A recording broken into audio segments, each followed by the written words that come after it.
Thank you, Deputy Speaker. Deputy Speaker, the era of global warming has ended. The era of global warming has arrived.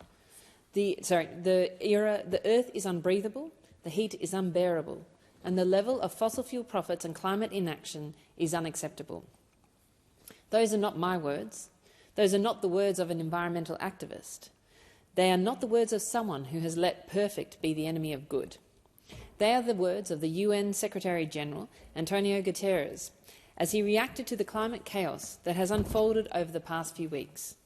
Chaos that has seen July recorded as the hottest month ever, fire engulfing Greece, Canada, Portugal and Algeria, oceans warming at unprecedented levels, and floods devastating Spain and Pakistan. On Monday, I stood alongside my colleagues from the crossbench and asked the government to take this crisis seriously. I called on the government to respond publicly to the evidence of rapidly increasing global heating, to urgently update their policies to reflect the reality of Australia's contribution to the climate crisis, and to develop a national adaptation plan against the climate impacts that are already being felt. We have not had a comprehensive response, and we are not seeing a level of urgency and ambition that reflects the scale of the crisis we are facing. Instead, we have heard Labor reiterate their commitment to an emissions reduction target that is not aligned with the science, and reiterate their description of a set of policies which are not sufficient to meet it. Given this, it is imperative that new legislation is brought forward to ramp up our efforts to deal with the climate crisis. The priority for this government should be urgently to bring forward the proposed reforms to the EPBC Act and to use them to deal with the twin crises of climate and nature that are facing this country. I know the Minister is committed to these important environmental law reforms and is working hard with the environmental and business community to take them forward. But that important work needs to be accelerated. This brings me to the legislation before the House today, the so-called Using New Technologies to Fight Climate Change Bill 2023. The bill has an attractive title, but I am concerned that it does not primarily deal with new technologies, and in its current formation, it does not help us fight climate change. In fact, it's quite the opposite. Without amendment, the primary consequence of this bill will be the continued extracting, burning and exporting of fossil fuels.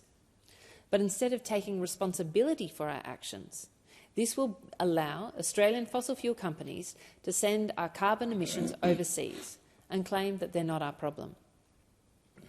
Schedule 1 of this bill allows for carbon dioxide from Australian gas projects to be exported and be buried under the sea by someone else. The reason this legislation is necessary is to facilitate Santos's proposal to open a new carbon capture and storage facility in Timor-Leste, delaying the commissioning liability of their existing gas field. But this bill is about more than one project. As indicated in submissions to the committee inquiry by the Department of Foreign Affairs and Trade, this will enable Santos's exploitation of the Barossa gas field and the expansion of the Darwin LNG hub, a project that centres on fracking the Beetaloo Basin to generate fossil fuel for export. These are fossil fuel projects that DFAT say will be supported by this legislation. This is not ambitious climate action.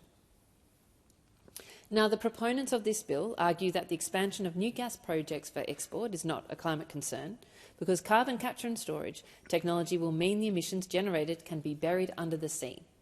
And it's the government's faith in carbon capture and storage which is at the centre of this bill.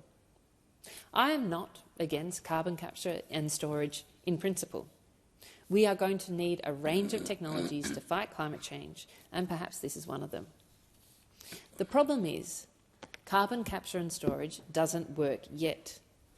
And if it doesn't work yet, as it is intended, if it's failing to work even in Australia, where under the close supervision of our Australian government, then there are real risks of giving us the possibility of sending our carbon overseas to be processed in a process that we don't yet know actually works.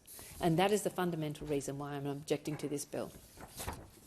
CCS is not a new technology.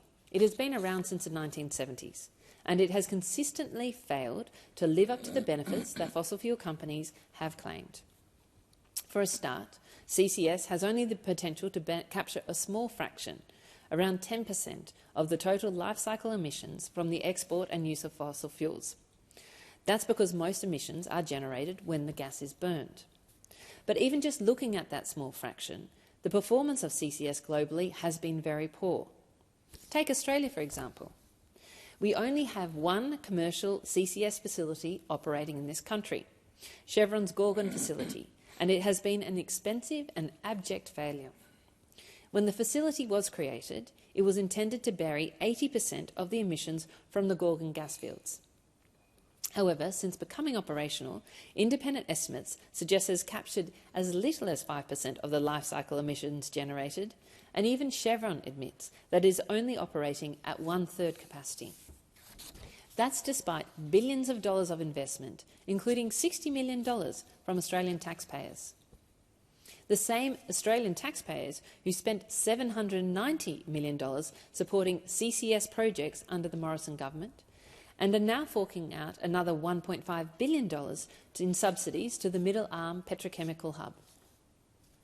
CCS is unproven technology in Australia, despite our long history of fossil fuel extraction and despite millions of dollars in government subsidies. And CCS is definitely an unproven technology in Timor-Leste, which does not have the same level of expertise in the resources sector, which does not have the same strong environmental laws, which does not have the same level of government capacity to regulate, and is also not a signatory to the London Protocol. And so by passing this legislation, the government will be taking a significant risk, and that is the concern I have. We will be facilitating Santos's project in Timor-Leste, exploitation of the Barossa gas field and the fracking of the Beetaloo Basin, in the hope that CCS will work effectively in Timor-Leste when it has failed in Australia.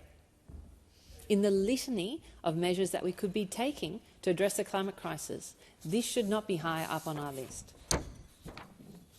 Let me close by addressing the argument that ratifying the 2009 amendment to the London Protocol, which this bill does, is vital to Australia's reputation on climate action.